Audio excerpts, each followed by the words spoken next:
পশ্চিমবঙ্গের রেশন দুর্নীতি তদন্তে চাঞ্চল্যকর তথ্য সামনে এনেছে কেন্দ্রীয় তদন্তকারী সংস্থা ইডি।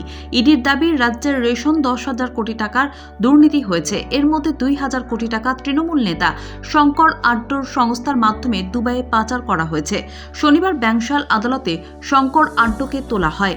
সেখানেই এই মারাত্মক দাবি করে ইডি। প্রসঙ্গত, শুক্রবার সকালে উত্তর 24 পরগনার বনগাঁ পুরসভার প্রাক্তন চেয়ারম্যান শঙ্কর আড্ডর শ্বশুরবাড়িতে হানা দেয় ইডি।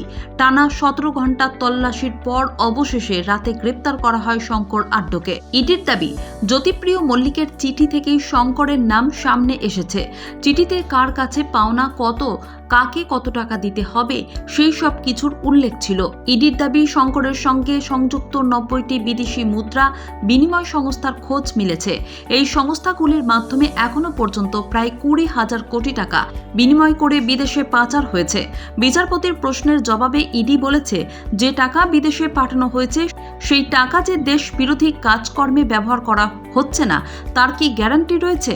বিচারপতি বলেন, এরপরেও আমরা বলি আমাদের রাজ্য গরিব, আমরা গরিব রাজ্যে থাকি। ইডির দাবি, তদন্ত যত এগোবে এই সংখ্যা আরও বাড়বে।